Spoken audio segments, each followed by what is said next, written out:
প্রতিদিন সকালটা শুরু হয় রান্নাঘর থেকে। কার কি খেতে ভালো লাগবে, কি রান্না করব, বাসার কাজগুলো কিভাবে শেষ করব, এইসব নিয়েই দিন শুরু হয়ে যায়। হ্যালো এভরিওয়ান, আসসালামু আলাইকুম, welcome back to my new mini blog. আমি নাসরিন, ওয়েলকাম জানাচ্ছি আমার নতুন আরেকটি ভিডিওতে। আশা করি সবাই অনেকটাই ভালো আছেন। আজকে সকালটা শুরু করেছি খুব সাধারণ একটা নাস্তা দিয়ে। আমরা সবসময় সকালে পরোটা অথবা রুটি, ডিম ভাজি দিয়ে খাই অথবা মাংস দিয়ে খাই। সকালে নাস্তাটা করেই দুপুরে রান্নার জন্য চলে গিয়েছিলাম। দুপুরে রান্নাটা শেষ করেছি, তারপর বিকালের দিকে আবার কিছু নাস্তা এনেছিলাম, চনামুড়ি খেতে আমার অনেক বেশি ভালো লাগে। অনেকেই হয়তো ভাববেন এত সাধারণ একটা নাস্তা নিয়ে আবার কি বলার আছে, কিন্তু সত্যি বলতে সাধারণ জিনিসের মধ্যে জীবনের সবচেয়ে বড় শান্তি লুকিয়ে থাকে। আমি ব্যক্তিগতভাবে মনে করি চনামুড়ির মতো সহজ খাবার অনেক উপকারী। বেশি আয়োজন নেই, খুব বেশি খরচও নেই, কিন্তু পেট ভরে যায় আর খেতেও অনেক ভালো লাগে। আমাদের ছোটবেলায়ও এমন নাস্তা অনেকবার খেয়েছি, তখন হয়তো বুঝিনি, কিন্তু এখন বুঝি সুখ আসলে দামি খাবারে নয়, সুখ থাকে পরিবারের সঙ্গে বসে খাওয়ার মধ্যে।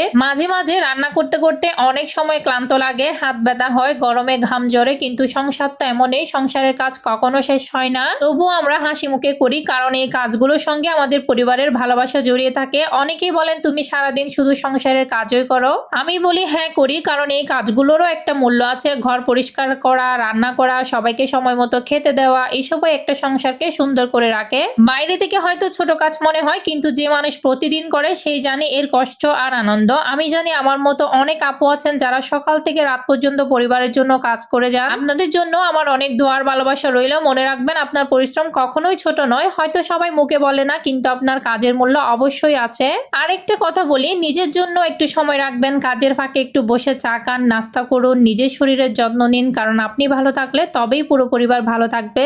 আজকের এই সাধারণ সকালের নাস্তা, চনামুড়ি খাওয়া আর রান্নার ছোট ছোট মুহূর্তগুলোই আপনাদের সঙ্গে ভাগাভাগি করলাম। যদি ভিডিওটা ভালো লাগে তাহলে অবশ্যই একটা লাইক করবেন, শেয়ার করবেন। আপনার একটা ভালোবাসা আর একটা সুন্দর মন্তব্য আমাদের আরো ভালো ভিডিও বানানোর উৎসাহ দেয়। কমেন্ট করে জানাতে ভুলবেন না আপনারা সকালের নাস্তায় সবচেয়ে বেশি কি খেতে পছন্দ করেন, চনামুড়ি, রুটি, পরোটা নাকি অন্য কিছু। গরুর মাংস খেতেও কিন্তু আমার অনেক বেশি পছন্দ। গরুর মাংস খেতে কার কার পছন্দ সেটাও কমেন্ট করে জানাবেন। এদিকে চনামুড়িতে তো যদি আমরা ফল বা গাজর এগুলো না দিয়ে আমার একদমই ভালো লাগে না। আজকে বাসায় একদমই ফল ছিল না, তবে গাজরটা ছিল, তাই গাজরটা দিয়ে আমি ভালো মতো মেখে নিয়েছি, সরিষার তেল দিয়েছি। এত মজা হয়েছে বলার বাইরে। তো আজকের মতো ভিডিও শেষ পর্যায়ে চলে এসেছি। সবাই ভালো থাকবেন, সুস্থ থাকবেন, আমাদের জন্য অবশ্যই দোয়া করবেন। ভিডিওতে একটা ফলো দিতে কিন্তু ভুলবেন না। Thanks for watching my video. আল্লাহ হাফেজ।